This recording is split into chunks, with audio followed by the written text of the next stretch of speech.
Yo guys, gimana harapan lo semua? Hah? Dengan hasil debat capres pertama. Nah, enggak, gini maksud gue. Ini kira-kira ya, udah mendekati ekspektasi kalian belum nih? Debat pertama ya? Iya, yang kemarin. Nah, itu dia. Tapi kita harus apresiasi guys, usaha KPU lumayan kok kalau menurut gue. Iya kan?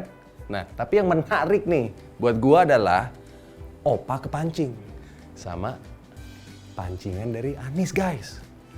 Nah si Gemoy kepancing oleh omongannya Anies. Doi jadi emosi guys. Nah sebelum debat dimulai, para capres kan memaparkan kan, ya kan, visi dan misinya. Nah si Anies Baswedan menyampaikan visi dan misi, Doi mengungkapkan aturan hukum harus ditegakkan di Indonesia. Nah, penegakan hukum saat ini berlaku sesuai dengan kepentingan penguasa, kata Doi. Oke juga tuh. Nah, Prabowo dalam visi misinya, Doi nyinggung sejumlah poin nih. Ini perihal hukum, HAM, pemerintahan, terus pemberantasan korupsi kalau nggak salah, dan penguatan demokrasi. Normatif guys.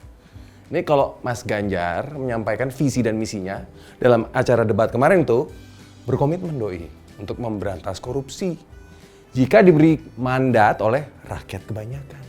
Nah, ini kalau menurut gue di acara debat kemarin ya, capres nomor 1 dan nomor 3 nih, kalau menurut gue oke. Terkesan lebih menggunakan logikanya mereka guys. Lalu akal sehat. Dan menurut gue nih, dinarasikan nih mereka nih dengan baik pula oleh mereka. Good job lah. Dan menurut gue ya, nah ini yang menarik nih. Ada derby della Madonnina. Nah, di debat kemarin itu antara Prabowo dan Anies. Ini merupakan pertarungan derby guys. Ini kalau gue ibaratkan ya dengan sepak bola loh. Ini derby nih. Pertempuran antara dua klub sepak bola sekota. Ya contohnya kalau di Italia nih, Inter Milan lawan AC Milan. Nah, kalau di Inggris, Manchester City sama favorit gue, MU. Nah, gue juga pernah ulas di awal. Nih, lo lihat deh covernya. Seru nih. Nah, pertempuran antara Prabowo dan Anies ini sama guys di debat pertama kemarin. Yaitu pertempuran antara perebutan satu ceruk pemilih. Nah. Jika kita nih merujuk dari hasil survei yang dilakukan Litbang Kompas nih, ini yang baru loh ya, 29 November sampai 4 Desember 2023 lalu, lumbung suara nih antara mereka berdua, antara Prabowo dan Anies, ya di sekitar itu. Sumatera, Jawa Barat, Sulawesi. Ya, ini gue jabarin ya. Menurut Litbang Kompas, di Sumatera nih suara paslon 1, Anies, bulan Desember nih baru nih. Tertinggal guys dari si Opa. Anies di 23% pemilih. Sedangkan paslon nomor 2, Prabowo Gibran nih, 37,1%. Sementara, ya ini emang bukan fieldnya, bukan ceruknya Mas Ganjar. Paslon nomor 3, Mas Ganjar, cuma disisain 5,8% pemilih. Ini menurut versi Kompas ya, Litbang Kompas ya. Nah, sementara di Sulawesi, pemilih paslon 1 atau Anies nih, yaitu 16,7% suara. Dan paslon 2, Prabowo mendapatkan 46,9% suara. Sekarang kita lihat nih, suara mereka di Jawa Barat ya. Nah, ini dia head to head juga nih waktu itu. Pemilih paslon 1, Anies, 27,3% suara. Sedangkan paslon nomor 2, Prabowo, itu sebesar 38,1 suara. Nah, jadi, nggak kaget kalau kemarin nih terkesan Anies lepas guys dan ngegas duluan ke Opa Wowo.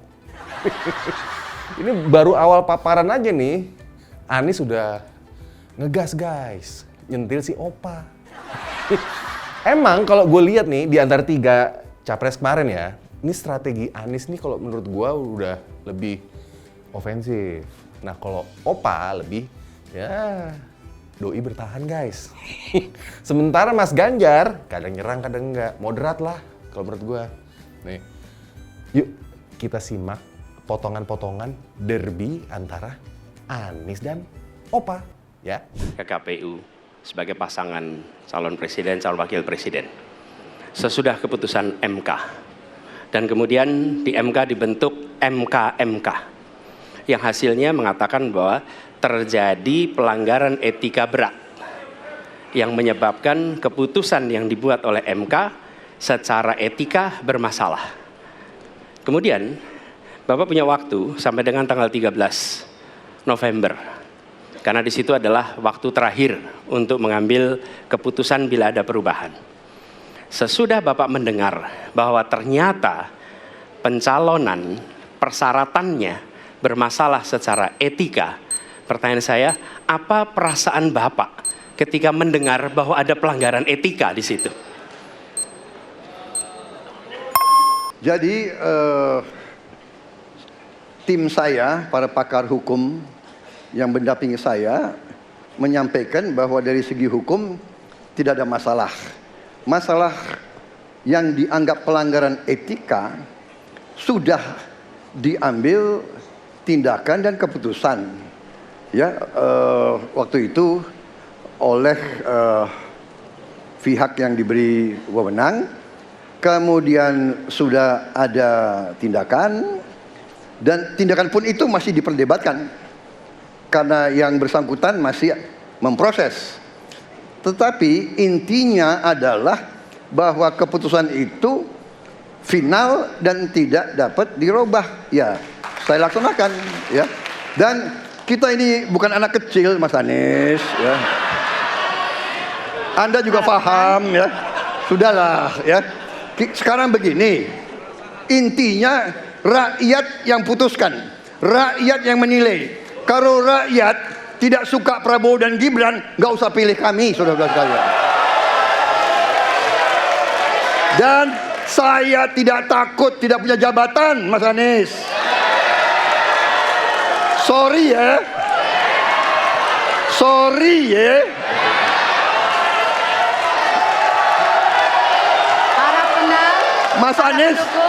Mas Anies, saya tidak punya apa-apa. Saya sudah siap mati untuk negara ini. Baik. Ada ordal di mana-mana yang membuat meritokratik nggak berjalan, yang membuat etika luntur. Dan ketika fenomena ordal itu bukan hanya di masyarakat, tapi di proses yang paling puncak terjadi ordal, maka rakyat kebanyakan, dan ini saya rasakan beberapa waktu yang lalu, beberapa orang guru berjumpa dengan saya dan mereka mengatakan, Pak, di tempat kami pengangkatan guru-guru itu mendasarkan ordal. Kalau tidak ada ordal, nggak bisa jadi guru, nggak bisa diangkat.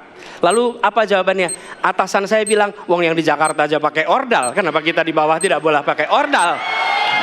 Negeri ini rusak apabila tatanan itu hilang. Habis. Nah, di situ Opa udah kena jab dari Anies. Nih.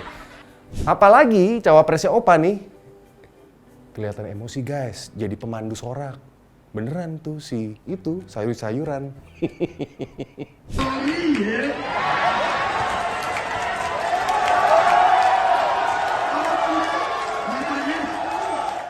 Nah, sekarang nih dengerin nih guys ya. Saya rasa lebih dari sekedar partai politik. Rakyat tidak percaya kepada proses demokrasi yang sekarang terjadi. Itu jauh lebih luas dari sekedar partai politik. Ketika kita bicara demokrasi, minimal ada minimal tiga nih. Satu, adalah adanya kebebasan berbicara. Yang kedua, adanya oposisi yang bebas untuk mengkritik pemerintah dan menjadi penyeimbang pemerintah. Yang ketiga, adanya proses pemilu, proses pilpres yang netral, yang transparan, jujur, adil. 3. Dan kalau kita saksikan akhir-akhir ini, 2 ini mengalami problem. Kita menyaksikan bagaimana kebebasan berbicara menurun, termasuk mengkritik partai politik. Dan angka demokrasi kita menurun, indeks demokrasi kita. Bahkan pasal-pasal yang memberikan kewenangan untuk digunakan secara karet kepada pengkritik, misalnya Undang-Undang ITE atau pasal 14-15 Undang-Undang Nomor 1 tahun 1946, itu semua membuat kebebasan berbicara menjadi terganggu. Yang kedua, oposisi. Kita saksikan minim sekali adanya oposisi selama ini. Dan sekarang ujiannya adalah besok. Bisakah pemilu diselenggarakan dengan netralitas, dengan adil, dengan jujur? Ini ujian ketiga. Jadi, persoalan demokrasi kita lebih luas dari segala persoalan kepada partai politik. Nah, bagaimana untuk partai politik sendiri? Partai politik perlu mengembalikan kepercayaan. Tapi di sini ada peran negara.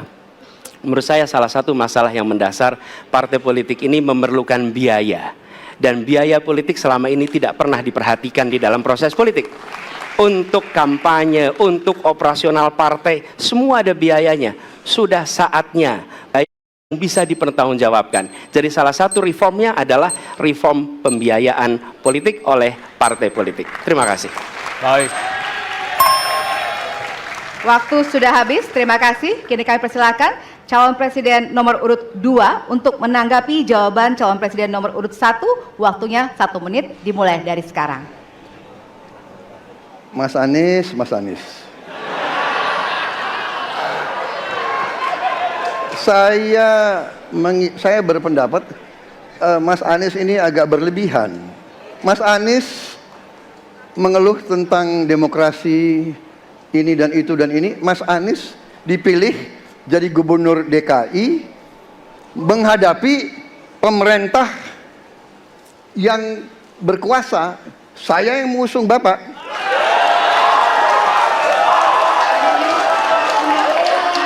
Kalau demokrasi kita tidak berjalan, tidak mungkin Anda jadi gubernur.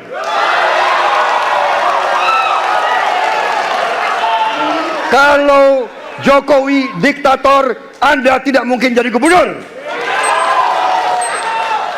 Saya waktu itu oposisi, Mas Anies. Anda ke rumah saya, kita oposisi, Anda terpilih. Waktu habis, Bapak.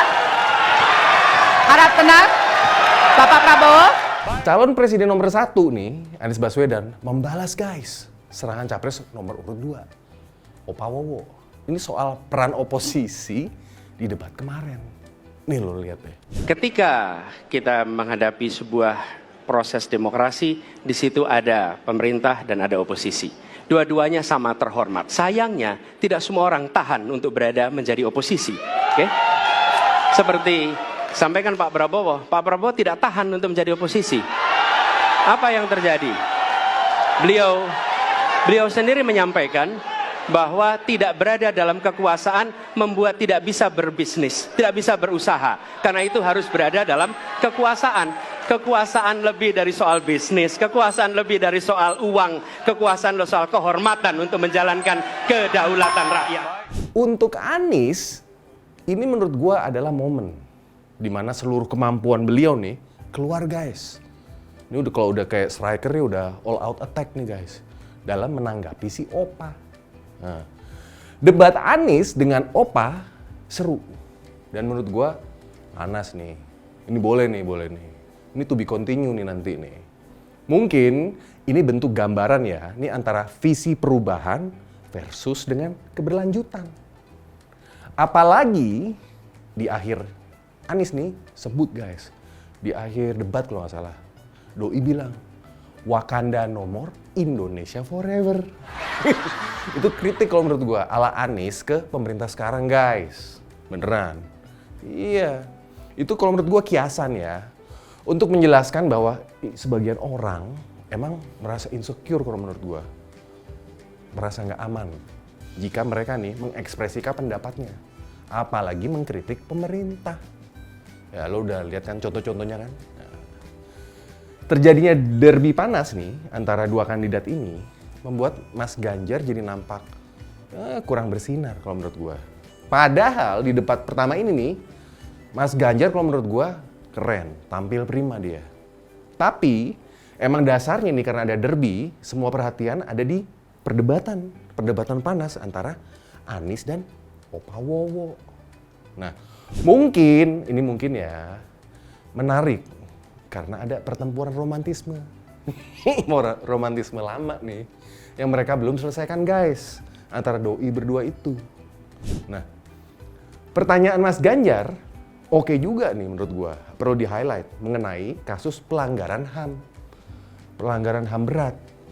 Seperti peristiwa 65. Terus dia nanya lagi nih ke Opawowo mengenai penembakan misterius.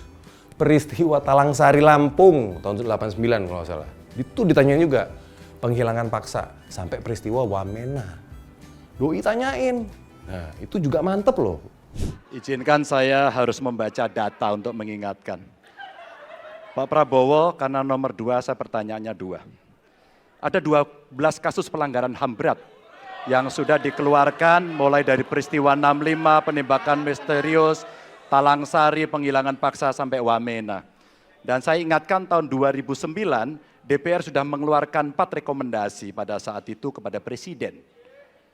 1, membentuk pengadilan HAM ad hoc. Yang kedua, menemukan 13 korban penghilangan paksa. Yang keempat, memberikan kompensasi dan pemulihan. Dan yang keempat, meratifikasi konvensi anti penghilangan paksa sebagai upaya pencegahan. Pertanyaan saja 2. Kalau Bapak ada di situ, apakah akan membuat pengadilan HAM dan membereskan rekomendasi DPR? Pertanyaan kedua, di luar sana menunggu banyak ibu-ibu, apakah Bapak bisa membantu menemukan di mana kuburnya yang hilang agar mereka bisa berziarah? Saya persilakan.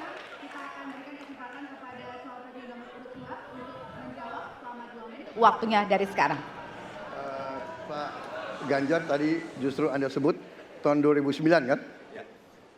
Jadi sekian tahun yang lalu kan? Betul. Dan masalah ini ditangani justru oleh Wakil Presiden Anda. Ya. Ya. Jadi apalagi mau ditanya kepada saya? Saya sudah menjawab berkali-kali, ada rekam digitalnya. Saya sudah jawab berkali-kali. Tiap 5 tahun kalau polling saya naik, ditanya lagi soal itu.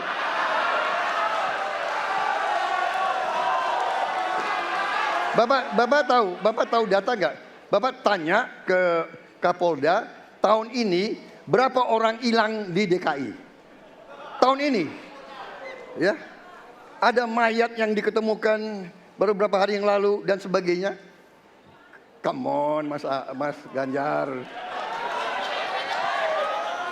Ya, jadi saya tadi katakan, saya merasa bahwa saya yang sangat keras membela hak asasi manusia. Nyatanya orang-orang yang dulu ditahan, tapol-tapol, yang katanya saya culik, sekarang ada di pihak saya membela saya, saudara-saudara sekalian.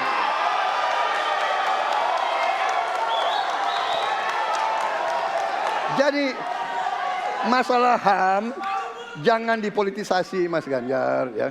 Menurut saya, ya. Saya kira begitu jawaban saya. Lalu pertanyaan Mas Ganjar ke Opa mengenai putusan MK. Wah, ini kocak nih. Ya. Prabowo luar biasa. Tapi dalam konteks kekinian saya terpaksa, ini mohon maaf Pak ini, terpaksa sekali saya harus bertanya. Apa komentar Pak Prabowo terhadap putusan MK yang melahirkan MK itu? Itu aja. Ditahan dulu. Mengenai Mahkamah Konstitusi, aturan yang sudah jelas, kita juga bukan anak kecil, rakyat kita juga pandai, rakyat kita lihat, rakyat kita tahu.